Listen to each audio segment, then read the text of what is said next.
Sekali lagi disampaikan Assalamualaikum warahmatullahi wabarakatuh. Waalaikumsalam Waalaikumsalam warahmatullahi warahmatullahi wabarakatuh. wabarakatuh. Innal hamdalillah nahmaduhu wa nasta'inuhu wa nastaghfiruh wa na'udzu billahi min shururi anfusina wa min sayyiati a'malina. Man yahdihillahu fala mudhillalah wa may yudlilhu fala hadiyalah. Asyhadu an la ilaha illallah wahdahu la syarikalah wa asyhadu anna Muhammadan abduhu wa rasuluh. Allahumma salli ala nabiyyina Muhammadin wa ala alihi wa sahbihi ajmain, amma ba'du. Bapak Ibu sekalian yang dirahmati dan diberkahi Allah Subhanahu wa taala, alhamdulillah kita panjatkan pujian dan syukur nikmat kita kepada Allah Subhanahu wa taala atas berbagai karunia kenikmatan yang dilimpahkan kepada kita.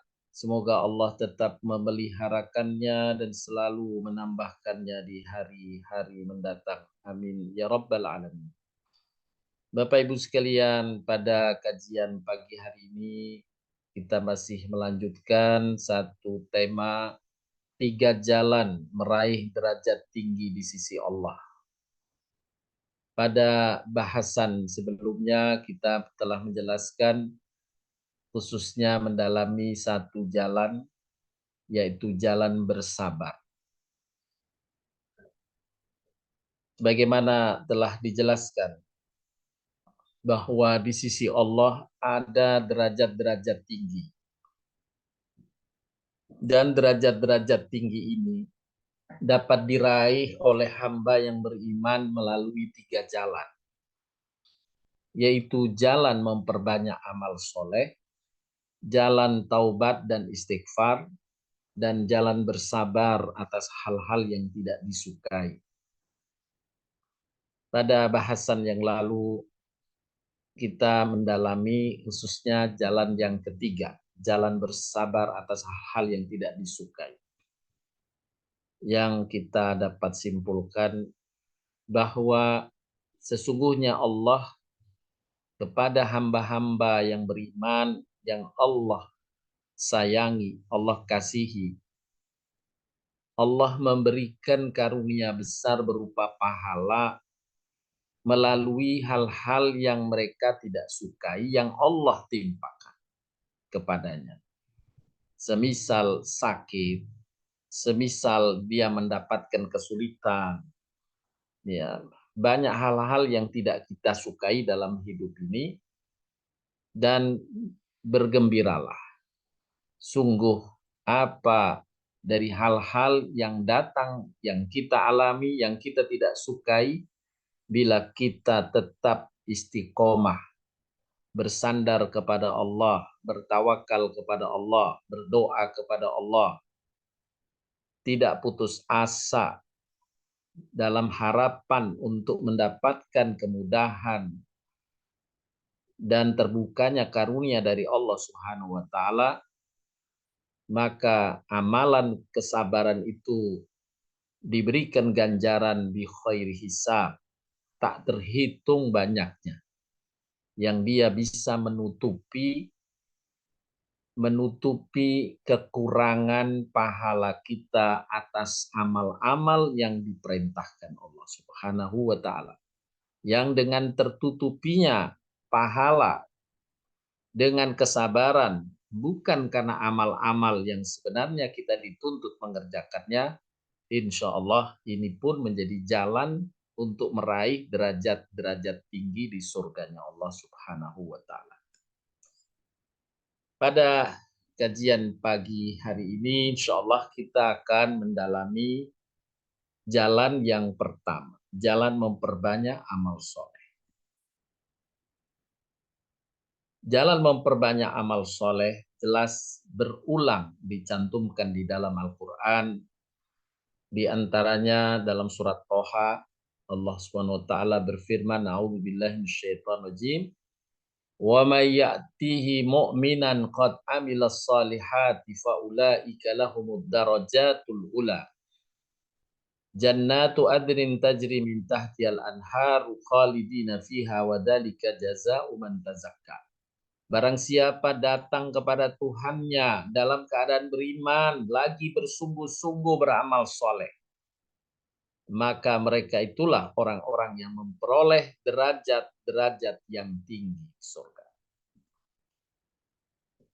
Dalam ayat yang lain, surat Al-Ankabut, dan orang-orang yang beriman dan beramal soleh, benar-benar akan kami hapuskan dari mereka dosa-dosa mereka, dan benar-benar akan kami beri mereka balasan yang lebih baik dari apa yang mereka kerjakan.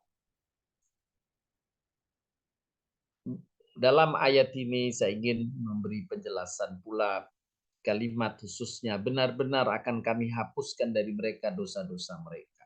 Pasti manusia ada kelalaian, kehilafan dan kesalahan.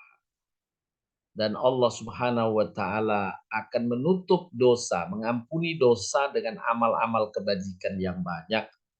Di antara amal-amal yang disebutkan oleh Nabi Shallallahu alaihi wasallam menjadi penghapus dosa, di antaranya sholat 5 waktu. Nabi menggambarkan dengan sabdanya yang ditanyakan pada sahabat, bagaimana pandanganmu bila di belakang rumah seorang mukmin ada sungai yang jernih yang mengalir. Kemudian ia mandi di sungai itu setiap hari 5 kali. Maka para sahabat yang ditanya menjawab, tentu bersih badannya. Maka Nabi menjelaskan, demikianlah perumpamaan orang yang menjaga sholat 5 waktunya.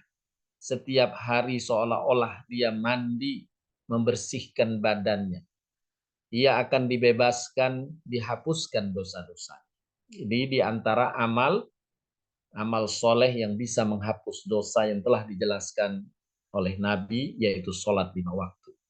Kemudian puasa Ramadan juga dijelaskan. Man shoma Ramadhana imanan wa ihtisaban ghufira lahu ma taqaddama min dhanbi.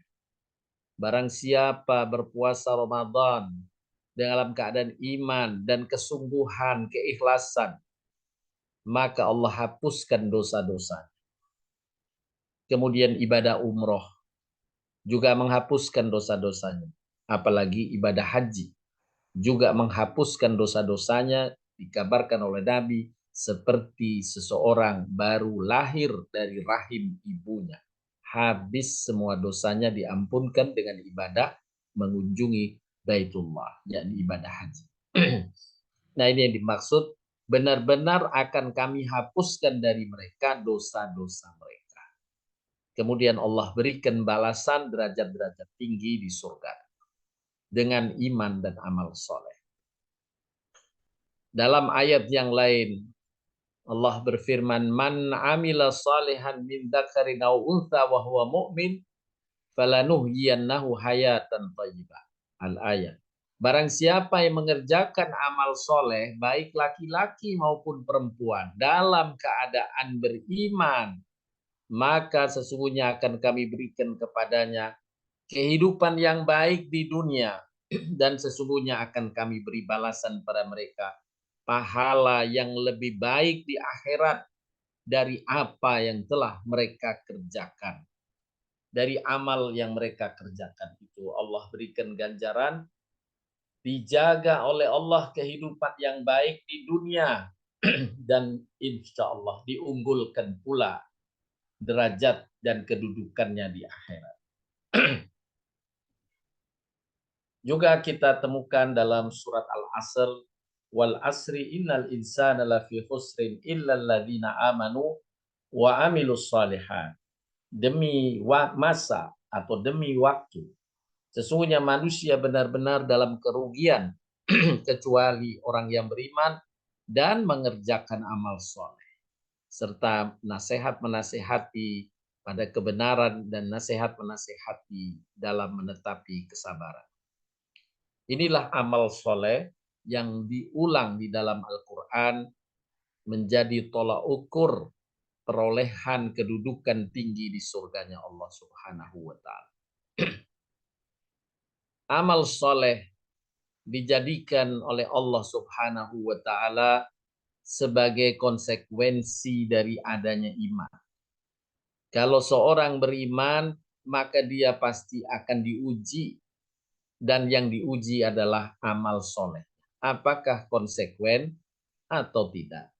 Allah berfirman dalam surat Al-Ankabut ayat 2 dan 3 yang artinya, apakah manusia mengira bahwa mereka dibiarkan saja mengatakan kami telah beriman, sedang mereka tidak diuji lagi? Ketahuilah, sesungguhnya kami yakni Allah telah menguji orang-orang yang sebelum mereka. Maka sesungguhnya Allah mengetahui orang yang benar imannya, dan dia mengetahui pula orang yang dusta imannya, dusta pernyataan imannya. Dari mana diketahuinya?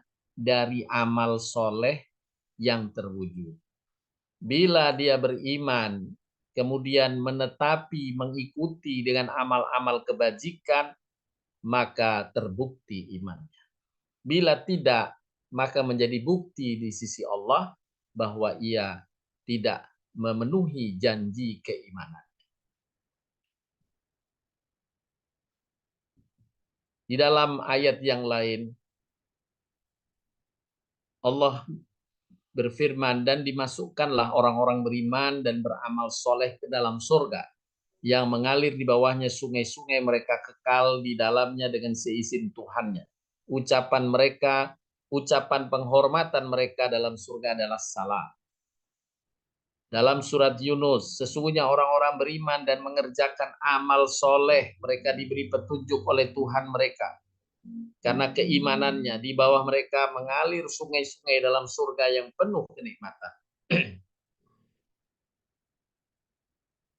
Juga dalam surat Nur, kita temukan pula dalam surat Thaha 75, dan banyak berulang di dalam Al-Quran yang selalu menyertakan antara iman dan amal soleh.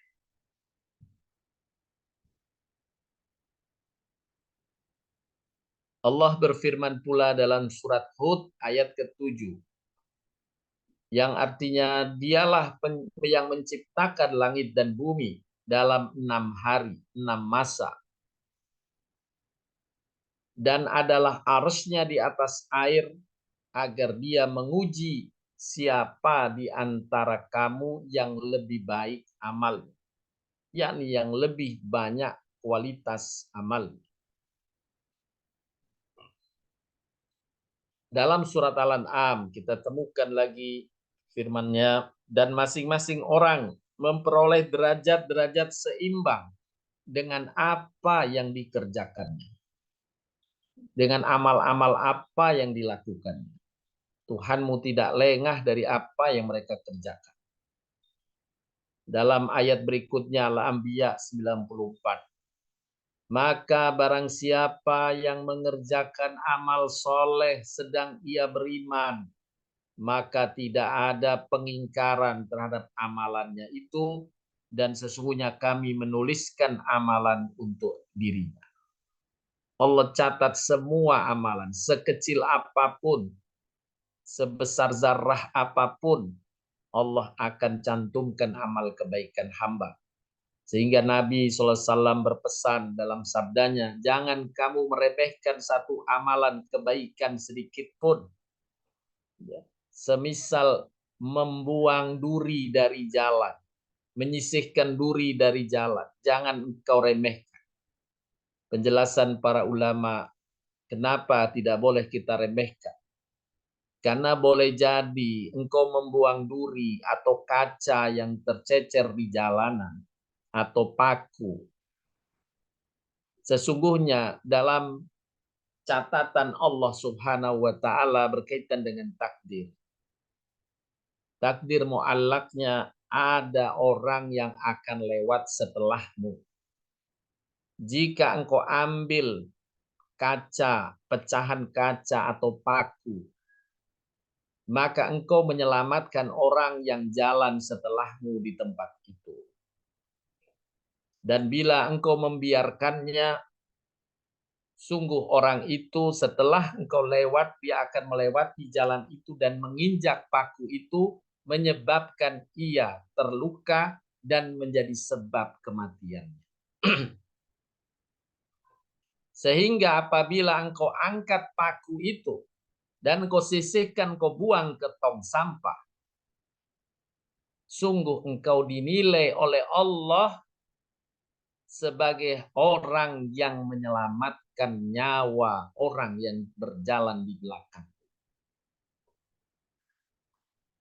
Mungkin kita tidak menyadari bahwa kita menyelamatkan nyawa orang itu.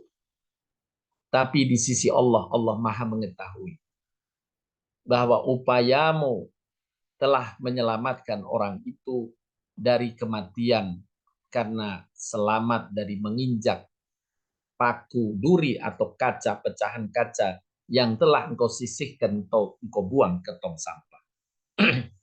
Dan Bapak Ibu sekalian, menyelamatkan nyawa semacam itu, Allah firmankan dalam surat Al-Maidah, pahalanya sama dengan menyelamatkan manusia di muka bumi. Menyelamatkan seluruh manusia di muka bumi. Subhanallah, begitu besar ganjaran pahala hanya dengan amalan menyisihkan barang-barang yang bisa membahagiakan orang. Semisal pecahan kaca, paku, duri di jalan. Oleh karenanya jangan meremehkan amalan. Karena boleh jadi dengan amalanmu itu engkau menyelamatkan banyak orang. Dengan amalanmu yang sedikit itu engkau membahagiakan orang. Juga dalam sabda yang Nabi, jangan engkau meremehkan amalan walau engkau bersikap ramah ketika berjumpa dengan saudara. Dalam hadis yang pernah kita sampaikan, agar kita tidak meremehkan kebaikan atau amal soleh ini.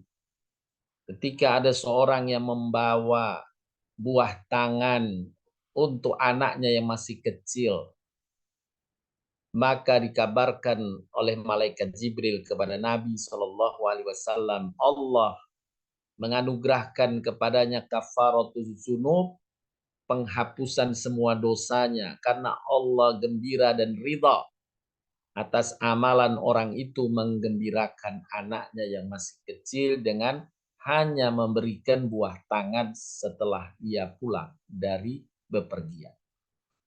Jadi Bapak Ibu sekalian yang dirahmati Allah SWT, Allah Maha Penyayang kepada hamba-hambanya, memberikan kesempatan untuk kita membuktikan keimanan dengan amal soleh. Banyak peluang kita beramal soleh. Allah semua catat. Dan Allah akan perhitungkan dengan ganjaran-ganjaran yang boleh jadi Allah besarkan ganjaran itu, kita tidak menyangkanya. Di antaranya ada seorang, dikisahkan dalam hadis Nabi SAW, ada seorang yang ketika di padang mahsyar mendapatkan kabar dari malaikat penghisab tentang derajatnya di surga yang tidak sebanding dengan amal yang pernah dia lakukan. Dalam catatannya tidak tercantum amalan-amalan besar. Tetapi ia mendapatkan derajat yang tinggi di surga. Maka si hamba terkejut dan bertanya, "Ya Allah, dari mana aku bisa mendapatkan kedudukan tinggi ini?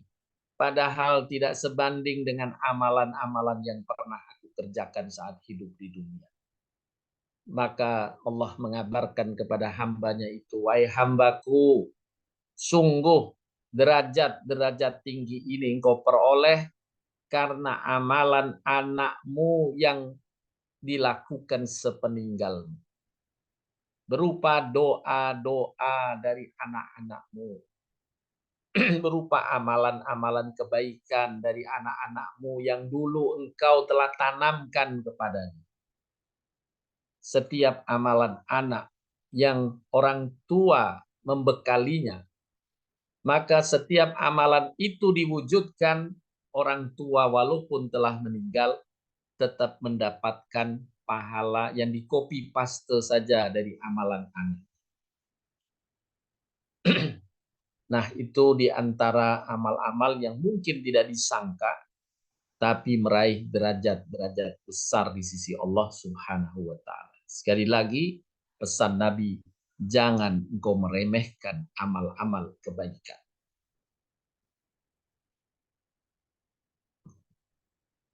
Itulah surga yang dikaruniakan untuk kalian disebabkan amal soleh yang kalian dahulu kerjakan di dunia.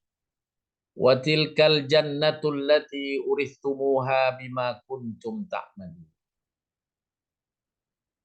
Bapak Ibu sekalian yang dirahmati Allah Subhanahu wa taala, dalam ayat berikutnya juga sama menekankan tentang amal soleh ini. Dan bagi masing-masing mereka derajat-derajat menurut apa yang telah mereka kerjakan. Dan agar Allah mencukupkan bagi mereka balasan pekerjaan amal-amal mereka sedang mereka tiada di dunia.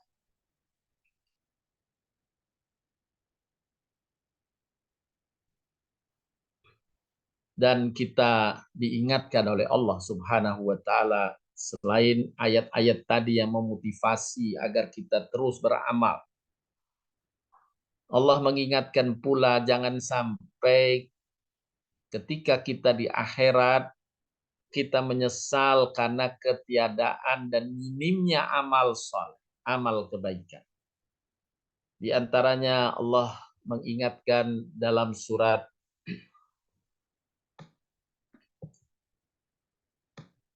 As-Sajdah ayat 12 ini. Allah Subhanahu wa taala berfirman, A'udzu billahi minasyaitonir rajim. Walau tara idil mujrimuna nakisu ru'usihim inda rabbihim Rabbana absarna wa sami'na farji'na na'mal salihan inna muqinun. Dan alangkah ngerinya jika sekiranya kamu melihat ketika orang-orang berdosa menundukkan kepalanya di hadapan Tuhannya. Mereka berkata, wahai Tuhan kami telah melihat dan mendengar sekarang ini. Karena mereka sudah menyaksikan adanya surga, menyaksikan neraka, menyaksikan siksa, menyaksikan kubur, alam kubur, menyaksikan di padang mahsyar saat pengadilan di sisi Allah. Wahai Tuhan kami telah melihat dan mendengar, maka kembalikanlah kami ke dunia. Kami akan mengerjakan amal soleh. Sesungguhnya kami adalah orang yang yakin. Tapi keyakinannya terlambat. Sesudah ia melewati hal-hal atau kejadian-kejadian yang Allah telah kabarkan saat ia hidup. Bahwa ada balasan di akhirat. Tapi mereka mengingkarinya dan mengabaikan amal-amal kebajikan. Sehingga saat kematiannya ketika ia menemukan fakta, ia hanya bisa berkata, kembalikan kami ke dunia ya Allah, agar kami bisa mengerjakan amal-amal soleh. Sebagaimana yang engkau telah perintahkan. Tentu apa yang dia ungkapkan, hamba ungkapkan ini tidak bisa terwujud. Karena sudah final, sudah tidak bisa kembali lagi ke dunia. Maka ia mendapatkan azabnya di akhirat. Na'udzubillahi min dzalik. Inilah pengingatan dari Allah agar selama kita hidup masih terus bersemangat beramal soleh karena Allah telah mendeklarasikan Allah akan memberikan derajat-derajat di surga dengan amal-amal. Dalam ayat yang lain Allah berfirman, dan belanjakanlah sebagian dari apa yang telah kami berikan kepadamu sebelum datang kematian kepada salah seorang di antara kamu. Lalu ia berkata, ya Tuhanku, mengapa engkau tidak menangguhkan kematianku sampai waktu yang dekat, yang menyebabkan aku dapat bersedekah dan aku termasuk orang-orang yang soleh. banyak amal kebajikannya. Sekali lagi, ini hanya ungkapan penyesalan. Allah tidak mewujudkannya, memenuhi apa yang dia minta. Karena sudah terlambat waktu. Dalam ayat berikutnya, Allah berfirman pula, wahum yastarihuna fiha rabbana ahrijna na'mal salihan ghairal ladzi kunna na'mal. Dan mereka berteriak di dalam neraka. Mereka sudah dimasukkan ke neraka. Mereka kemudian berteriak dengan seruan-seruan, ya Tuhan kami, keluarkanlah kami. Niscaya kami akan melakukan amal soleh berbeda dengan yang telah kami kerjakan dahulu. Ya Tuhan kami, keluarkanlah kami. Niscaya kami akan melakukan amal soleh berbeda dengan yang telah kami kerjakan dahulu. Mereka hanya berkilah, menyesal, ingin hidup kembali ke muka bumi, dan ingin mengerjakan amal-amal kebajikan. Ya Allah, lindungilah kami semua dari penyesalan yang seperti ini. Semoga kita semua berada di surganya Allah dalam derajat-derajat tinggi, karena keistiqomahan kita dalam menegakkan amal-amal soleh dalam kehidupan kita.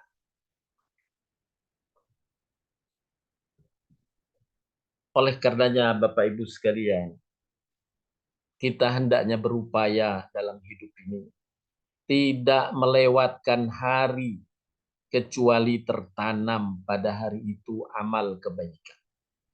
Hendaklah kita tekad, komit untuk mengisi hari-hari kita dengan amal-amal kebaikan. Paling tidak, sebagaimana yang Allah ulangkan di dalam Al-Quran, jaga sholat 5 waktu. Jaga zikrullah atau baca Al-Quran. Dan jaga berbuat kebaikan pada sesama. Walau hanya sekedar berbagi dengan tawa, berbagi dengan senyum. 3 amalan itu yang diinginkan setiap hari harus terisi. Ingat pada Allah, menimba ilmu, yakni baca Al-Quran, jaga sholat 5 waktu, dan berbagi kebaikan pada orang-orang di sekitar kita. Tentu bila ada kesempatan, peluang yang lain, maka kita terus mengisinya dengan kebaikan-kebaikan. Dan tidak tertanam amal kebaikan kecuali kita yakin bertambah berat timbangan pahala kita. Kenapa? Karena khawatir, sebagaimana diingatkan oleh Allah, ada orang-orang yang beramal tapi tidak mendapatkan pahalanya. Semisal orang bersedekah tapi menyakiti perasaan si penerima. Ada amal-amal atau perbuatan-perbuatan yang bisa menggugurkan pahala. Ada orang yang sudah sholat, dia jaga 5 waktu setiap harinya, kemudian datang ke dukun. Maka Allah hapuskan pahala 40 hari sholat 5 waktunya. Dihapus pahalanya hanya karena sekali meminta petunjuk dan mengamalkan petunjuk dari dukun. Nah, ini kehati-hatian, jangan sampai amal-amal yang kita sudah usahakan dengan effort yang cukup berat terhapus pahalanya. Walau amalnya terwujud, tapi pahalanya hilang. Allah mengingatkan dengan amalan-amalan yang menjadi penghapus pahala. Di antaranya tadi saya sebutkan dalam surat Al-Baqarah, Allah menyampaikan, jangan kamu mengiringi sedekahmu dengan menyakiti si penerima atau menyebut-nyebutnya dengan riya. Menyebut-nyebutnya dengan riya, maka Allah hapuskan pahala. Demikian juga tadi datang ke perdukunan, meminta petua dan meyakini apa yang diperintahkan oleh dukun tadi, terhapuslah 40 hari sholat 5 waktu. Oleh karena itu, setiap hamba dituntut untuk banyak melakukan amal soleh dan bersungguh-sungguh untuk melakukannya. Dalam melakukan amal soleh, tentu mereka benar-benar memperhatikan mana yang bernilai tinggi di sisi Allah. Mengejar mana amal-amal yang dinilai tinggi oleh Allah Subhanahu wa Ta'ala. Oleh karenanya, dalam Al-Quran maupun hadis Nabi banyak ditemukan penjelasan tentang prioritas-prioritas amalan. Tiada lain bahwa amalan prioritas ini dijelaskan dalam Al-Quran maupun dalam hadis agar memberi petunjuk kepada hamba saat menghadapi beberapa alternatif perbuatan pada saat yang sama, atau karena kendala-kendala ketidakmampuan, kesulitan, keberatan, maka Allah masih memberikan jalan untuk meraih ganjaran besar dari Allah SWT dengan amalan-amalan yang sedikit lebih ringan.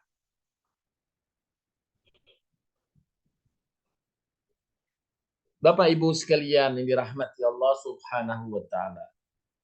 Orang yang beramal kebaikan itu ada 4 macam. Yang pertama, beramal banyak dan berat, tapi memperoleh pahala yang sedikit. Bahkan mungkin tidak mendapatkan pahala apa-apa. Ya, seperti orang yang riya.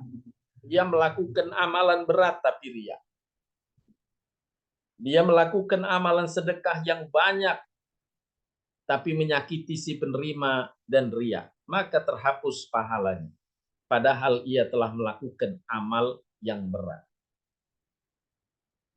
Yang kedua, beramal sedikit dan ringan, memperoleh pahala yang sedikit. Ini hal yang lumrah saja. Kalau seorang sholat malam 2 rakaat, tentu berbeda dengan mereka yang sholat malamnya 8 rakaat. 2 rakaat tentu lebih sedikit daripada 8 rakaat. Bila niatnya sama untuk beribadah, tentu yang 8 rakaat lebih mendapatkan keutamaan ganjaran. Orang yang bersedekah sedikit dengan yang bersedekah dengan jumlah banyak tentu berbeda kalau kemampuan keduanya sama. Tetapi bila kemampuan keduanya berbeda, Allah akan bedakan sesuai dengan kualitas dan effort yang diberikan. Jadi secara umum, bila ukuran amalnya sedikit dibanding dengan ukuran amal yang banyak, tentu pahalanya lebih sedikit. Beramal sedikit dan ringan, memperoleh pahala yang sedikit pula. Yang ketiga, kemungkinannya beramal banyak dan berat dengan memperoleh pahala yang banyak. Nah, ini setara dengan effort atau daya untuk melakukan amal. Semakin banyak dan berat amalan dilakukan, pahalanya pun makin besar. Dan yang keempat, beramal sedikit dan ringan, tapi memperoleh pahala yang banyak. Maka orang-orang yang berilmu tentu mengejar poin yang keempat. Beramal sedikit dan ringan, effortnya tidak seberapa, tapi meraih pahala yang banyak. Dari mana hal ini bisa terwujud? Dengan dasar ilmu. Karena Nabi SAW telah menyampaikan tentang adanya rahmat dari Allah, karunia dari Allah yang memberikan kesempatan pada umat Nabi Muhammad SAW khususnya untuk bisa meraih pahala besar, bersaing dengan pahala yang Allah karuniakan kepada umat-umat terdahulu. Padahal pahala umat-umat terdahulu atau amalan dari pahala yang diterima oleh umat-umat terdahulu yang besar itu amalannya sangat berat-berat. berpuasa Daud sepanjang tahun. Sholat malam tak putus sepanjang waktu. Jadi mereka amalannya berat, amalannya susah, mendapatkan pahala besar tentu hal yang wajar. Tetapi Nabi mengabarkan bahwa Allah Subhanahu wa taala memberikan apresiasi kepada umat di akhir zaman ini, umat Nabi Muhammad SAW, umat Islam bisa melakukan amal-amal tertentu yang Allah jelaskan bahwa amalan itu meraih pahala besar. Satu hal yang telah dijelaskan di dalam Al-Quran, yang insya Allah sama-sama kita telah maklum, adalah malam Lailatul Qadar. Siapa yang beraktivitas kebajikan, beramal soleh di malam bertepatan malam Lailatul Qadar, ia mendapatkan pahala seperti ia mengerjakan amalan yang sama setiap malamnya tanpa putus selama 1000 bulan. 83 tahun 4 bulan. Ini satu contoh amalan ringan cuma satu malam, tapi pahalanya memberatkan timbangan. Demikian pula sholat 5 waktu di Masjidil Haram. Siapa yang sholat di Masjidil Haram, Allah berikan ganjaran seperti ia melaksanakan sholat 100.000 kali. Kalau subuh dia sholat, duhurnya dia sholat di Masjidil Haram, asar, maghrib, isya dia sholat, berarti 5 waktu dia sholat di Masjidil Haram, maka dia mendapatkan pahala 100.000 hari hanya dengan amalan sholat satu hari, jadi 5 waktu di Masjidil Haram. 100.000 hari Bapak Ibu, kita bagi saja dengan angka 365. Dari mana? 365 hari per tahun. 365 hari per tahun. 100.000 dibagi 365 akan ketemu angka 273 tahun. 273 tahun. Subhanallah. Benarlah Imam Ibnu Hajar menyampaikan, aku berharap walau umurku tidak lebih dari 100 tahun, tapi catatan amalku tercatat aku seorang hamba yang telah mendapatkan pahala seperti orang beramal lebih dari 1000 tahun.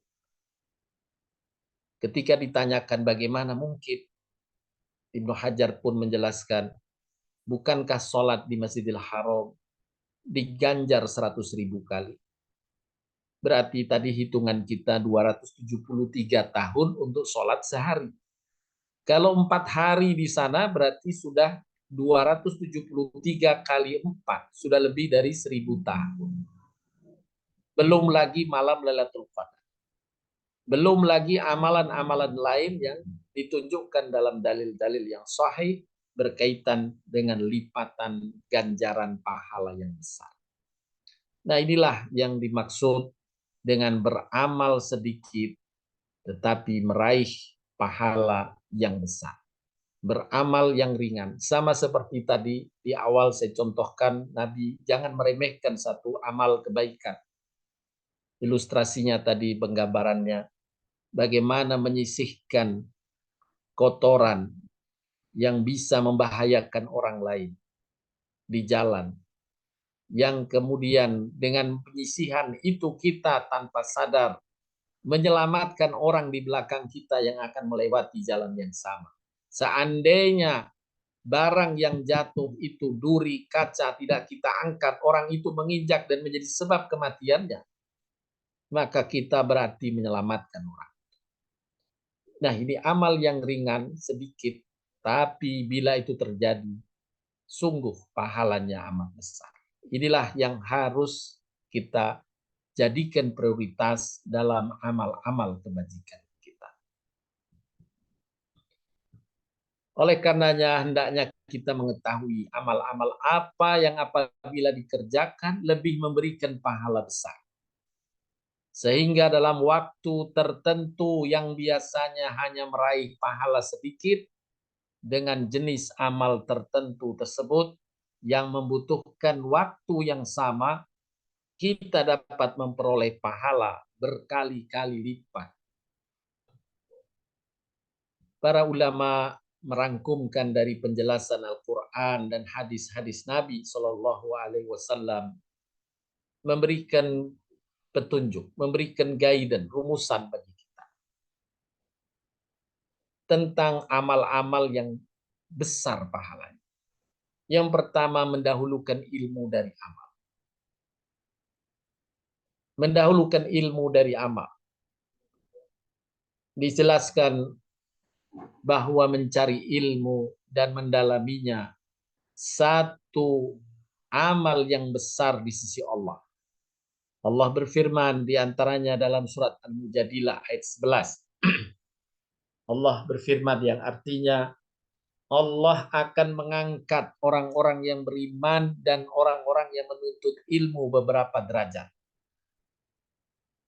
Dalam ayat yang lain, surat Al-Isra ayat 107, katakanlah, berimanlah kamu kepadanya, yakni kepada Allah, atau tidak usah beriman, sama saja bagi Allah. Sesungguhnya orang-orang yang diberi ilmu sebelumnya, apabila Al-Quran dibacakan kepada mereka, mereka menyungkur atas muka mereka sambil bersujud.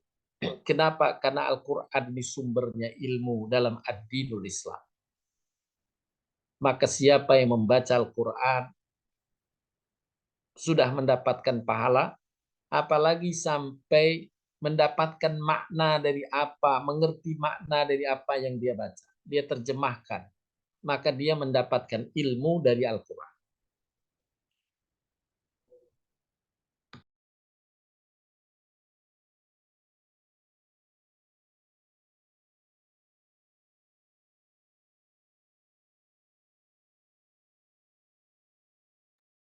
Ustadz ke-mute suaranya, maaf Ustadz.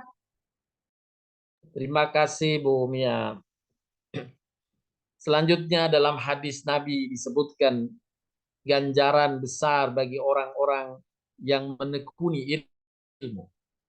Barang siapa menempuh satu jalan dalam rangka mencari ilmu, maka Allah akan tunjukkan baginya salah satu jalan dari jalan-jalan menuju surga.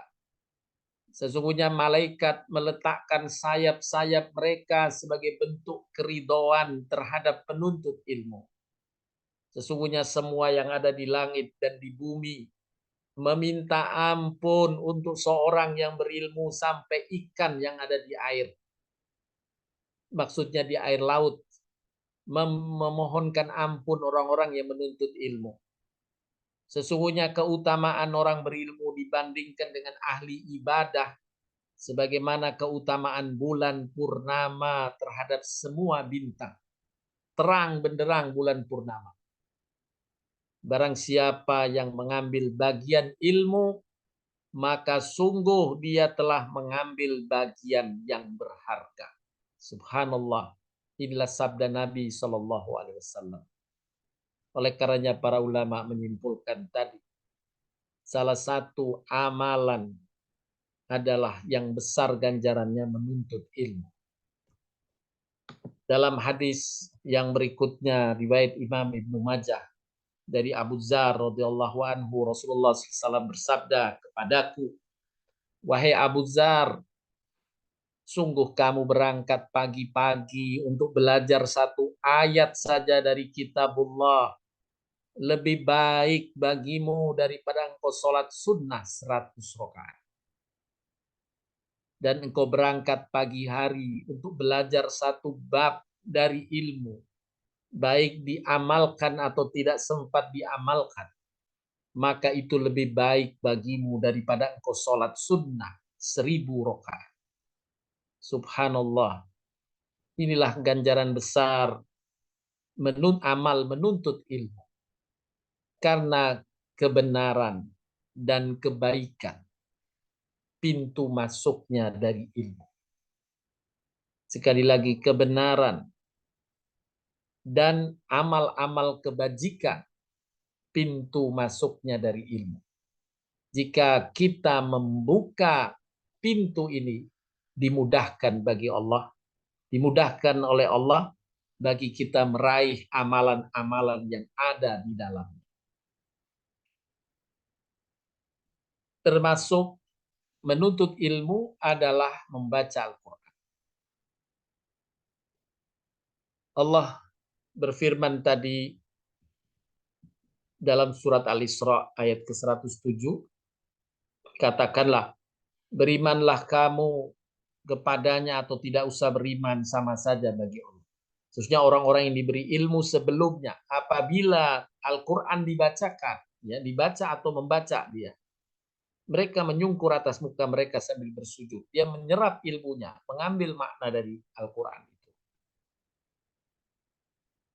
Bukankah wahyu pertama Al-Quran yang diturunkan kepada Nabi SAW adalah diperintah untuk membaca. Iqra, bacalah. Iqra bismi rabbikal ladzi khalaq. Khalaqal insana min 'alaq. Iqra wa rabbukal akramul ladzi 'allama bil qalam. 'Allamal insana ma lam ya'lam. Dialah Allah yang mengajarkan manusia ilmu dari sesuatu yang asalnya belum dia ketahui. Nah, ilmu ad-dinul Islam ada di dalam Al-Quran sumber utama. Oleh karenanya, Nabi mengabarkan ganjaran besar atas mereka yang terus menimba ilmu dan diantaranya pula membaca Al-Quran. Nabi bersabda, kelak kepada pembaca Al-Quran dikatakan, bacalah dan naiklah. Jadi saat di pintu surga disuruh membaca Al-Quran dan mereka akan langsung membaca Al-Quran. Memori otaknya saat itu mengulang kembali semua bacaan Al-Quran yang pernah dibaca semasa hidupnya. Kemudian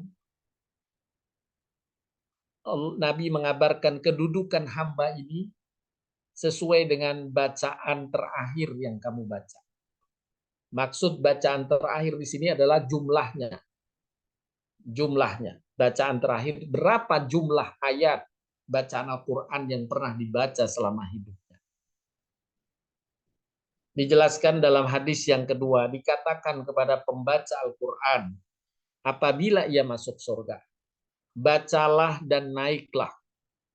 Maka ia membaca dan setiap satu ayat membuatnya naik satu derajat kedudukannya di surga. Setiap satu ayat satu level. Sampai ia membaca semua ayat yang pernah dia baca selama hidupnya di dunia. Subhanallah, inilah derajat tinggi yang Allah karuniakan kepada hamba-hamba yang menuntut ilmu, dan di antara bagian ilmu adalah dari Al-Quran, wahyu yang menjadi sumber ilmu ad-dinul Islam. Kemudian Bapak Ibu sekalian, terkait dengan amal menuntut ilmu ini yang digambarkan oleh para ulama adalah amalan yang ganjarannya besar bila dimanfaatkan dan dioptimalkan. Dijelaskan dalam sabda Nabi SAW yang cukup panjang. Saya bacakan terjemahannya dari sabda Nabi SAW. Rasulullah SAW bersabda, sesungguhnya dunia ini hanya diberikan kepada 4 golongan hamba. Golongan yang pertama adalah hamba yang Allah berikan ilmu dan harta. Semoga kita semua termasuk di dalam. Amin ya rabbal alamin. Hamba yang diberikan ilmu dan harta. Yakni harta di sini mengungkapkan karunia untuk beramal kebaikan. Bisa tenaga, bisa harta, ya, bisa kemampuan-kemampuan lain. Kemudian dia bertakwa kepada Allah dalam hartanya, dalam karunia yang Allah telah karuniakan padanya. Yang dengannya dia menyambung silaturahim. Yang dengannya ia menyadari dalam harta itu ada hak Allah. Inilah kedudukan yang paling baik di sisi Allah. Dia memiliki kemampuan-kemampuan yang diarahkan oleh ilmu yang dia miliki, yang telah Allah karuniakan kepada. Sehingga kemampuan yang ia miliki, yang Allah telah karuniakan, teroptimalkan untuk beramal soleh dengan bimbingan ilmunya. Ini golongan yang pertama. Kemudian golongan yang kedua, hamba yang Allah berikan ilmu, namun tidak diberikan harta, yakni tidak diberikan kemampuan yang banyak. Tetapi dengan ilmunya, dia berniat benar dan berkata, seandainya aku memiliki harta, aku pasti mengerjakan seperti apa yang dikerjakan oleh orang yang pertama. Maka kata Allah, kata Nabi SAW, dengan niatnya itu pahala keduanya sama. Dia hanya bisa dengan ilmunya memasang niat, tapi tidak bisa merealisasikan sesuai dengan ilmunya untuk mengerjakan satu amalan karena ketidakmampuan, tidak memiliki sumber daya. Berbeda dengan golongan yang pertama, Allah karuniakan ilmu plus sumber dayanya. Kalau yang kedua hanya Allah berikan ilmu sehingga tidak bisa merealisasikan kecuali hanya niat. Tapi kabar gembira bagi mereka, Allah karuniakan pahala sama dengan seperti orang yang merealisasikannya karena memiliki kemampuan.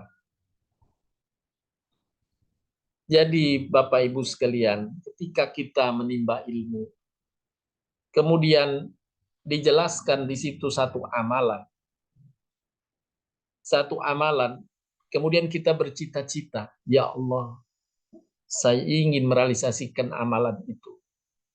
Allah telah berikan pahala bagi yang bercita-cita saja yang didasarkan atas ilmu yang benar. Belum terrealisasi, belum terwujud, Allah sudah kirimkan pahala. Subhanallah. Kemudian lanjutan hadis ini, golongan yang ketiga kata Nabi. Hamba yang Allah berikan harta, namun tidak diberikan ilmu. Hamba yang diberikan harta, namun tidak diberikan ilmu. Lalu ia menggunakan hartanya sewenang-wenang tanpa ilmu, tanpa arahan dari ilmunya, mana amal kebaikan, mana amal keburukan. Yang menjadikan dia tidak bertakwa kepada Allah dalam hal hartanya, dalam kemampuan-kemampuan lain. Ia tidak menyambung silaturahim, tidak mengetahui bahwa dalam harta itu ada hak Allah. Ini adalah kedudukan yang paling buruk di sisi Allah. Sudah diberikan kemampuan, karunia besar dari Allah, tapi tidak termanfaatkan dengan ilmu yang menyebabkan ia terpeleset, tidak mengerjakan amal-amal kebaikan yang diajarkan oleh Allah dengan ilmunya. Ini kedudukan yang paling buruk. Kemudian golongan yang keempat, dan hamba yang tidak Allah berikan harta dan juga Allah tidak berikan ilmu. Na'udzubillahi min dzalik. Tsumma na'udzubillahi min dzalik. Ya Allah, kami berlindung kepadamu ya Allah dari apa yang disebutkan Nabi SAW dalam sabdanya ini. Berlindung dari hamba yang tidak engkau berikan ilmu, juga tidak engkau berikan kemampuan. Kemudian ia berkata pula, seandainya aku punya harta, Jadi bercita-cita, seandainya aku punya harta, aku pasti mengerjakan seperti apa yang dikerjakan si fulan yang ketiga, yang dia Nabi sampaikan seburuk-buruk kedudukan di sisi Allah. Ia pun bercita-cita semacam itu padahal dia tidak memiliki karunia itu. Maka kata Nabi, dengan niatnya itu keduanya mendapatkan dosa yang sama. Na'udzubillahi min dzalik. Bapak Ibu sekalian yang dirahmati Allah Subhanahu wa taala. Begitu gamblang penjelasan Nabi sallallahu alaihi wasallam tentang pentingnya ilmu. Sehingga para ulama menguraikan lebih lanjut dari hadis ini. Mereka yang berniat melakukan amal kebaikan akan tetapi kemudian tidak terrealisasi karena ikhtiar yang belum diwujudkan atau tidak terwujud amalnya karena sebab-sebab diri orang tersebut. Karena sebab-sebab diri orang tersebut seperti malas, khawatir untuk menjalankannya. Maka macam yang pertama ini, orang yang telah berniat tersebut dengan yang didasarkan atas ilmunya telah mendapatkan pahala satu balasan kebaikan yang diniatkannya. Dengan niat saja yang didasarkan atas ilmu, ia mendapatkan pahala walau dia tidak bisa merealisasikannya. Tetapi tidak bisa merealisasikannya ini karena benar bersumber pada diri, kemalasan, ya, tidak mau melakukan. Ini hanya didapatkan satu kebaikan.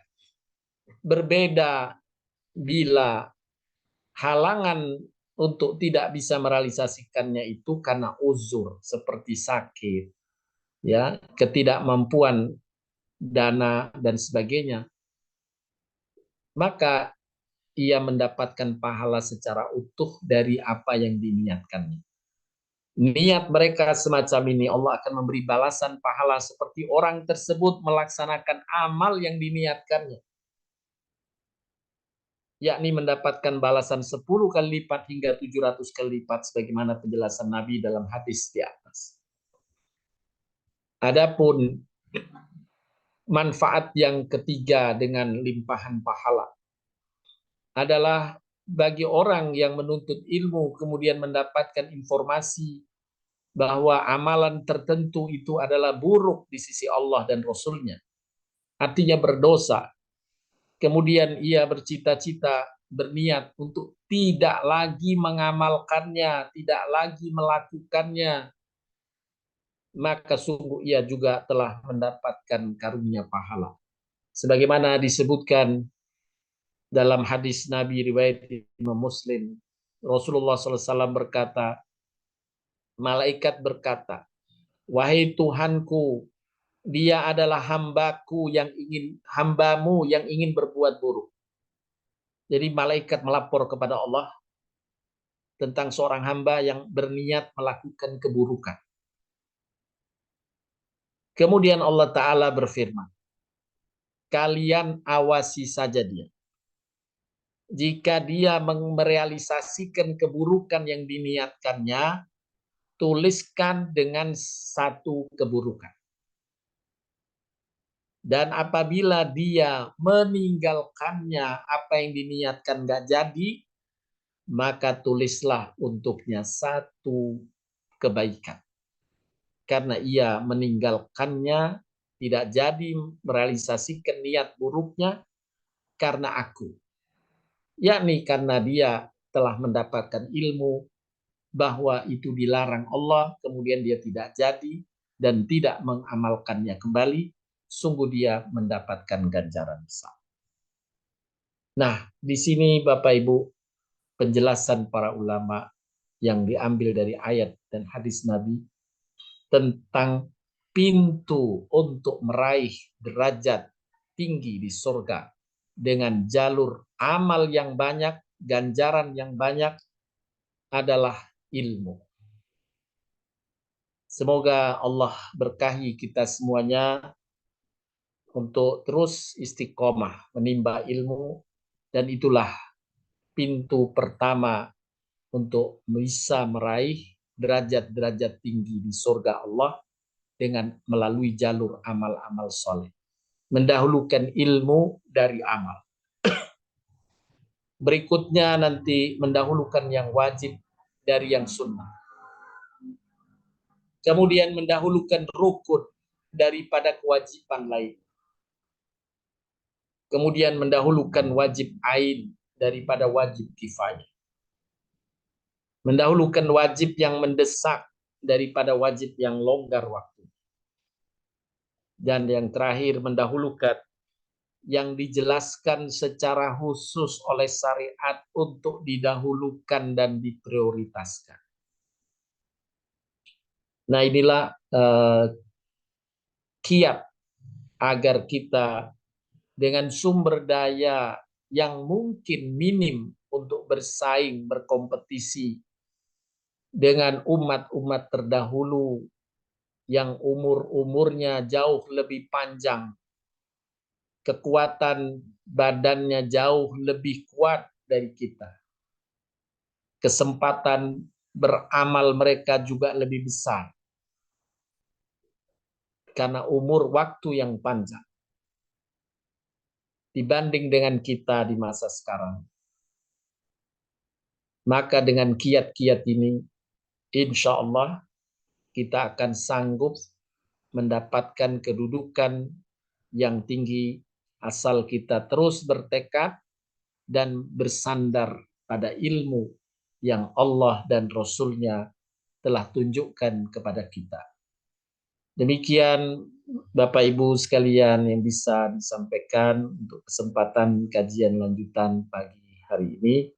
Kita insya Allah masih berlanjut untuk menekankan pada jalur meraih kedudukan tinggi di surga, jalur atau jalan memperbanyak amal soleh, jalan taubat dan istighfar, jalan bersabar atas hal-hal yang tidak disukai. Demikian, terima kasih atas perhatiannya. Saya kembalikan kepada Ibu Lili kalau mungkin ada yang ingin didiskusikan. Jazakallah khairan Pak Ustadz. Mbak Mia silakan Mbak Mia. Ya, makasih Mbak Lili. Assalamualaikum warahmatullahi wabarakatuh, Pak Ustadz. Waalaikumsalam warahmatullahi wabarakatuh. Semoga Silakan. Pak Ustadz dan tim Thoibatora selalu sehat dan dalam rahmat Allah Subhanahu wa Ta'ala, begitu pula kita semua. Amin. Izin bertanya Pak Ustadz terkait penjelasan yang nomor 4 tadi Pak Ustadz, yang melakukan amalan yang sedikit dan ringan tapi pahalanya yang besar. Itu kalau misalnya ada orang yang menyamakan antara haji dengan umroh Ramadan. Apa namanya? Umroh yang 10 hari terakhir itu Ustadz, tapi yang di Mekah. Itu kan juga pahalanya sebanding dengan melakukan haji bersama Rasulullah. Itu bagaimana ya Ustadz? Itu yang pertama. Kemudian yang kedua, mohon dijelaskan Ustadz mengenai wajib mendesak dan dari wajib longgar itu contohnya seperti apa ya Pak Ustadz? Terima kasih Pak Baik, Ustadz. ya. Sama-sama Bu. Baik, untuk pertanyaan pertama itu ada dengan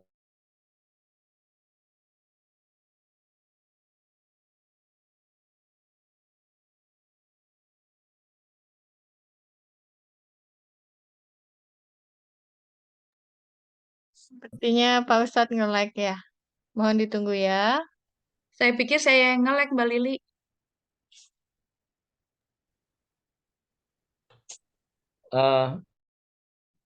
Baik, kita lanjutkan Bu Mia ya.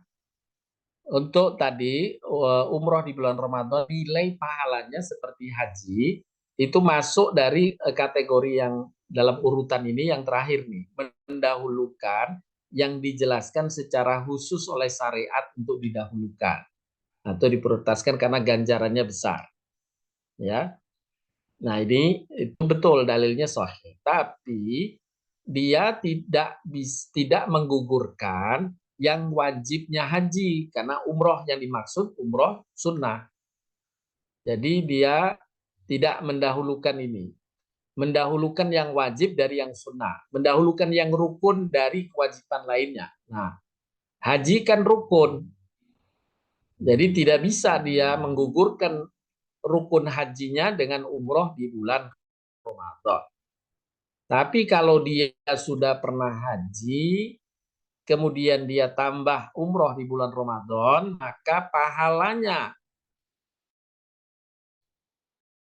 umroh sunnah di bulan Ramadan itu dengan syarat ini rukunnya telah terpenuhi. Ya udahlah, nggak usah haji, cukup dengan, karena yang kita kejar bukan sekedar pahalanya, ya, tapi yang kita kejar adalah pemenuhan kewajiban rukun, kewajiban wajib biasa bukan rukun, dan sunnah berikutnya. Nah, itu jawaban untuk yang pertama. Kemudian yang kedua tadi, bagaimana saat contoh mendahulukan wajib yang mendesak daripada wajib yang longgar waktunya. Seperti misalnya kita seorang yang dipanggil oleh ibu misalnya, ya, ibunya teriak-teriak memanggilnya. Mama memenuhi panggilan ibu yang sudah mendesak untuk kewajiban.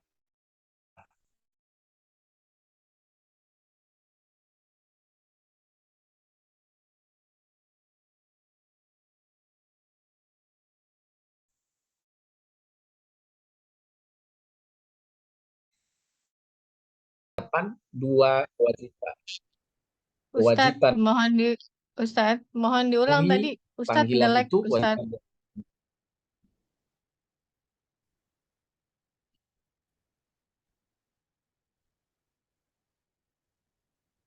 Benar nggak, Bu? Masih Tadi dengar, yang Bu? nge-lag. Iya, dengar. Tadi habis yang ketika ibu memanggil teriak-teriak urgent itu, Ustadz. Diulangin dari situ, Ustadz, tolong. Oh, baik. Ya, saya lanjutkan ya. Jadi ketika ibunya urgent tadi memanggil, maka dia tidak boleh saat itu sholat dulu. Karena sholat, misalnya sholat duhur dia, tapi masih jam 1 misalnya. Masih jam 1, artinya masih bisa ditunda beberapa menit, setengah jam, itu tidak mendesak. Dibanding panggilan ibunya yang nadanya sudah nada membutuhkan sangat. Maka dia prioritaskan memenuhi panggilan ibu, setelah selesai baru dia sholat. Nah, itu contoh yang di antaranya mendahulukan yang wajib yang mendesak daripada wajib yang longgar waktunya. Begitu, Bu Mia. Iya, baik. Izin menanyakan tambahan Ustadz terkait Boleh, pertanyaan silakan. yang pertama. Jadi misalnya ada pilihan ya Pak Ustadz, orang sudah naik haji yang pertama, Iya, kemudian dia ada rezeki. Nah, itu apakah sebaiknya dia haji saja atau eh, ikut yang umroh Ramadan itu Ustadz? baik. Nah, jadi untuk haji itu Iya, jadi begini, ada kalau memang dia pilihannya kemampuannya artinya di umroh Ramadan, maka dia lakukan di umroh Ramadan. Jadi pilihan umroh Ramadan bukan untuk pilihan terhadap alternatif dari haji, tapi dia alternatif dari umroh di waktu lainnya, gitu maksudnya. Jadi di antara umroh mana yang terbaik, waktu-waktunya Nabi menyebutkan umroh di waktu Ramadan. Kenapa akan terbaik? Karena dia nilainya mendekati atau sama dengan haji. Tapi tidak bisa ditandingkan dengan hajinya yang menjadi rukun. Gitu, Bu Mia. ya meskipun hajinya itu adalah misalnya haji kedua atau ketiga gitu ya Pak Ustadz ya. Iya, Tetap tetap tidak nggak bisa bisa. kita sandingkan ya Pak Ustadz ya. Nggak bisa, ya. Siap, Nggak siap. bisa. Baik, Iya. Pak Ustadz. Ya, paham. Jazakallah khairan kasiran Pak Ustadz atas pencerahannya. Sama-sama, Bu Mia. Silakan yang lain, silakan Bu Gomba.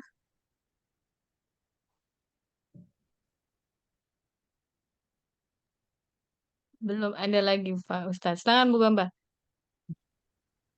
Terima kasih Mbak Lili, terima kasih Thayyibatur. Makasih Ustadz. Silakan, Bu Gomba. Assalamualaikum warahmatullahi wabarakatuh. Ini Waalaikumsalam. derajat ini tinggi. yang disebut derajat, Ustadz. Iya, Ada derajat tinggi, tentunya ada derajat rendah. Ya, mungkin ada derajat rendah, sedang, dan sebagainya. Pertanyaan saya yang awal adalah, apakah yang sudah disebut derajat itu sudah termasuk semua yang baik? Jadi, baik biasa, baik sekali, dan derajat tinggi yang harus diraih oleh setiap muslim adalah derajat yang paling baik. Ya, kenapa saya tanya begitu? Karena apakah kalau derajat yang rendah itu tidak termasuk sesuatu yang baik sehingga dia sebanding dengan dosa atau perhitungan dosa, Ustadz? baik, ya. Jadi misalnya, wah kamu derajatnya baru tingkat 1 atau tingkat 2, jadi masih menyentuh neraka gitu loh. Atau yang namanya derajat itu, baik itu rendah, apalagi sampai yang ketinggi, dia udah bersih banget, memang dia tidak akan menyentuh neraka. Begitu pertanyaan saya, Ustaz. Baik, Bu Gombat, makasih atas pertanyaannya. Baik, yang pertama, sesungguhnya yang utama bagi kita masuk surga. Dan untuk bisa masuk surga, bikalimat la ilaha illallah Muhammad Rasulullah. Artinya, siapa yang mengucapkan kalimat la ilaha illallah Muhammad Rasulullah dakhalal jannah, pasti dia masuk surga. Yaitu pintu masuknya surga. Nah, jadi yang menyelamatkan adalah tauhid keislaman itu, masuk surga dia. Oleh karenanya dalam penjelasan pernah disampaikan dalam kajian ini, orang yang masuk surga itu ada 3 kategori juga.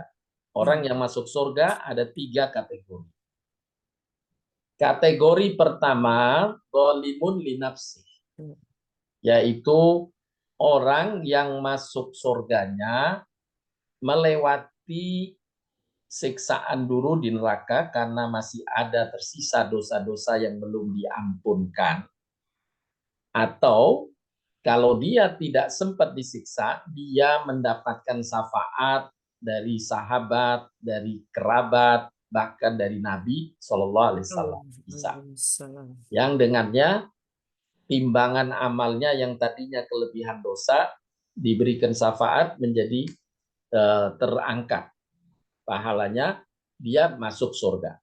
Jadi dia masuk surga melalui jalur ini. Yang kedua, jalur muktasid, orang yang masuk surganya tanpa melalui siksaan di neraka, tapi dia impas antara pahala dan dosanya, impas, sehingga dia di padang A'raf terlebih dahulu. Menanti di padang A'raf sampai seluruh hamba yang berhak masuk surga semuanya, yang masuk neraka semuanya, barulah oleh Allah diminta digiring mereka masuk surga. Nah, tapi lambat, masuk surganya lambat dia, tapi ditempatkan dulu di padang A'raf. Nah, ini golongan yang kedua masuk surganya karena impas antara pahala dan dosa-dosanya. Kemudian yang ketiga, hamba-hamba yang dia sabikun bil khairat, yang pahalanya surplus. Maka dia langsung masuk surga, nggak akan melewati neraka, nggak akan menanti di al-A'raf, dia langsung digiring ke surga. Nah, ini yang kelebihan amal, artinya timbangannya di timbangan amal surplus pahalanya. Nah, ini masuk surga mereka karena mereka beriman kepada Allah, beriman kepada ketauhidan tentang keesaan Allah SWT. Nah, sekarang yang kita bicarakan ini, setelah semuanya masuk surga, ternyata di surga ada derajat-derajat. Ya, ada derajat-derajat. Nah, derajat-derajat ini ditentukannya oleh besarnya surplus pahala. Ada yang surplusnya 100, ada yang surplusnya 1000, ada yang surplusnya 1.000.000, ada yang surplusnya 10 juta, ada yang surplusnya 100 juta. Nah, surplus pahala ini yang tadi dikatakan oleh Allah dalam firman-Nya, Allah menghargai surplus pahala ini tergantung dari masing-masingnya dengan kadar atau derajat yang berbeda di dalam surga. Nah, kita berupaya meraih derajat-derajat tinggi di surga, kuncinya dengan memperbanyak amal soleh, selain dengan keimanan yang menjadi kunci masuk surganya sudah kita miliki. Jadi untuk meraih derajatnya di atas, kita perlu memperbanyak amal soleh. Bukan untuk masuk surganya. Kalau untuk masuk surganya cukup dengan ketauhidan, mengesahkan Allah, ya, dengan syahadat, mengikuti Nabi, itu sudah menjadi kuncinya surga. Tapi tentu kita didorong dalam Al-Quran agar bukan sekedar cukup masuk surga, tapi raihlah kesempatan yang Allah berikan untuk meraih derajat-derajat tinggi di surga dengan terus komit memperbanyak amal. Kemudian memperbanyak amal pun diberikan kiat agar kita dengan ilmu memanfaatkan itu kiat-kiat itu. Jembatan-jembatan keledainya itu dimanfaatkan, ya, sehingga kita bisa lebih efektif dalam bersaing dengan umat-umat terdahulu. Ya, bukankah malam Lailatul Qadar misalnya hanya satu malam diberi ganjaran seperti orang beribadah terus-menerus setiap malamnya selama 83 tahun. Ya. Kan efektif sekali itu. Nah, kiat-kiat itu yang diajarkan oleh Allah dalam Al-Quran dan juga oleh Nabi SAW agar kita bisa mengisi setiap waktu yang bergulir untuk meraih pahala-pahala besar di sisi Allah Subhanahu wa Ta'ala. Contoh kecil tentang bagaimana kiat untuk memperbanyak pahala ini disampaikan oleh Imam Syafi'i. Imam Syafi'i berkata, kemarin aku berharap mendapat pahala 100 orang berpuasa. Muridnya bertanya, bagaimana mungkin? Imam Syafi'i menjawab, kemarin aku puasa untuk diriku. Aku dapat pahala 1 orang berpuasa. Sore hari aku mensupport orang yang berpuasa dengan menyiapkan buka bagi mereka. Ada 99 orang yang aku siapkan bukanya. Maka sesuai dengan sabda Nabi, siapa yang mensupport orang berpuasa dengan menyiapkan makanan baginya untuk berbuka, dia mendapatkan pahala sama orang yang berpuasa itu. Tanpa sedikit pun pahala orang berpuasa itu dikurangkan. Hanya di copy paste. Nah, kalau saya membelikan, kata Imam saya, 99 orang, maka aku dapat 99 orang pahala puasa ditambah puasaku sendiri 1. Jadi 100 pahala orang berpuasa. Inilah kiat yang didasarkan ilmu yang telah ditunjukkan oleh Nabi SAW dan diikuti para ulama terdahulu. Nah, semacam itu yang kita kejar untuk bisa meraih pahala-pahala besar. Begitu Bu Gomba. Ya, kalau begitu, seorang Muslim yang ingin mengejar sebuah derajat, tingkat derajat, dia harus yakin dulu bahwa dia termasuk sabiqun bil khairat. Iya, Nah, iya. ya, jadi harus begitu ya Ustaz. Betul. Nah, jadi bukan sia-sia sih, tetapi tetap aja harus positive thinking bahwa mudah-mudahan kita semua masuk segitu, jadi bisa ikut rebutan derajatnya. Kalau bukan termasuk sabiqun bil khairat, nggak usah rebutan derajat ya Ustaz ya. Tetap Bu, tetap, karena untuk rebutan derajat pertama kan menyelamatkan diri supaya sabiqun bil khairat. Iya. Ya kan, untuk memperbanyak supaya masuk sabiqun bil khairat, yaitu kita banyak beramal. Ya, tapi pondasi yang utamanya, miftahul jannahnya itu, kuncinya surganya harus dipegang dulu, yaitu bila ilaha illallah. Ya. Begitu Bu Gomba. Baik Ustadz, matur nuwun, terima kasih. Terima kasih Bu Gomba. Terima kasih. Silakan untuk yang lain satu lagi kalau ada.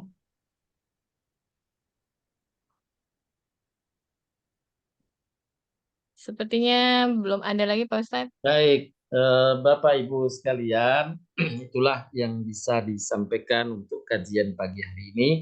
Terus kita bersemangat untuk meraih jalan mendapatkan kedudukan derajat-derajat tinggi di surga melalui Insya Allah. banyak beramal soleh Amin. dengan efektif, ya.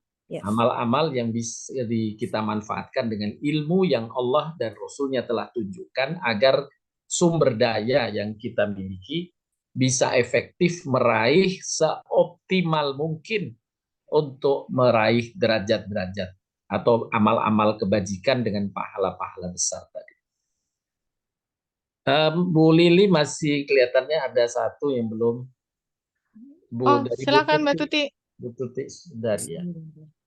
Assalamualaikum Pak Ustadz. Waalaikumsalam Bu, silakan Bu Tuti. Saya mau bertanya dua Pak Ustadz, pendek saja. Silakan Bu. Yang pertama adalah melanjutkan pertanyaan Bu Gombak tadi. Kan Pak Ustadz bilang kalau kita memberikan mengenai pahala memberikan perbukaan bagi orang yang puasa. Iya. Pahalanya tidak dikurangi sama sekali, sama seperti orang yang menjalankan puasa. Bagaimana kalau ternyata orang yang menjalankan puasa itu niatnya tuh kita kan nggak tahu niatnya ya Pak Ustadz. Iya.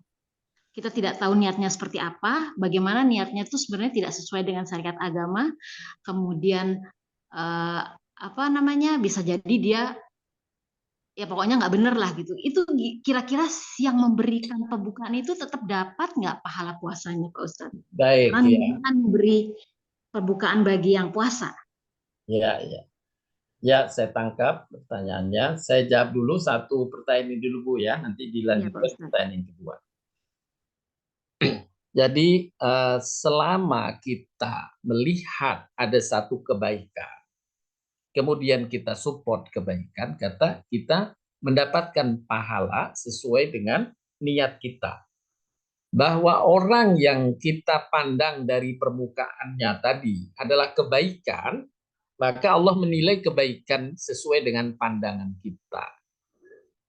Kecuali kalau kita mengetahui, maka kita berarti mensupport keburukan. Misal ada orang berpuasa, ya, dia buat puasa, ditanya puasa apa? Puasa Senin Kamis, gitu. Puasa Senin Kamis, puasa sunnah. Aku jemput puasa sunnah. Oh, langsung disupport lah dengan tadi. Tapi ternyata tanpa diketahui oleh orang yang memberikan bukaan tadi, misalnya support. Orang itu yang berpuasa mengikuti petuah dukun misalnya, ya ekstrimnya. Petuah dukun, dia disuruh puasa putih atau puasa yang simultan beberapa hari. Nah, yang dukun, maka puasanya kan tidak diniatkan karena Allah, batal, berdosa. Nah, di sini kalau orang yang mensupport itu, yang diantara yang memberi buka, tidak mengetahui, hanya mengetahui secara global saja bahwa dia berpuasa, maka dimaafkan dia dapat pahala karena supportnya. Ya, karena supportnya, tidak menanggung dosanya. Tapi kalau diketahui, maka dia menanggung dosanya. Bukan dapat pahala, malah mendapatkan dosa. Itu hal yang pertama. Yang kedua, kalau tentu ketika orang itu pahalanya kan beda-beda, ya 99 itu kalau yang disampaikan tadi mungkin beda-beda sesuai dengan kadar masing-masing orang berpuasa kan berbeda-beda pahalanya tergantung dari kehusukannya, bagaimana dia menjalani puasa itu, apakah ternodai dengan kata-kata yang buruk saat berpuasa dan sebagainya. Nah, itulah yang di copy paste. Begitu Bu Tuti. Oke Pak Ustadz, paham Pak Ustadz. Jadi balik ke niat kita ya Pak ya, pemahaman kita ya Pak ya. Kalau kita tahu bahwa itu dia puasanya niat buruk dan sebagainya, tentu kita menanggung dosa. Hukumnya bersandar pada surat An-Nisa 85. Boleh ada yang bisa bantu menerjemahkan surat An-Nisa 85. Itu hukum dasarnya.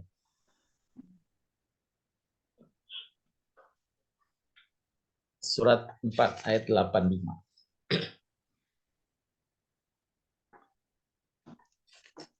Baca ya Ustadz. Boleh Bu Mia, terima kasih sebelumnya. An-Nisa ayat 85. Iya. Barang siapa memberi pertolongan dengan pertolongan yang baik, niscaya dia akan memperoleh bagian dari pahalanya. Dan barang siapa memberi pertolongan dengan pertolongan yang buruk, niscaya dia akan memikul bagian dari dosanya. Allah Maha Kuasa atas segala sesuatu. Ya, itu dalilnya yang secara umum, tapi dalil khusus puasa tadi dikuatkan oleh hadis Nabi SAW. Siapa yang memberi buka, berarti dia mensupport. Orang yang berpuasa, dia mendapatkan pahala orang yang berpuasa itu, dan pahala orang berpuasa tidak dikurangkan sedikit pun. Yani dalam bahasa kita sekarang, hanya di copy paste, pahalanya diberikan kepada yang support. Begitu Bu Tuti.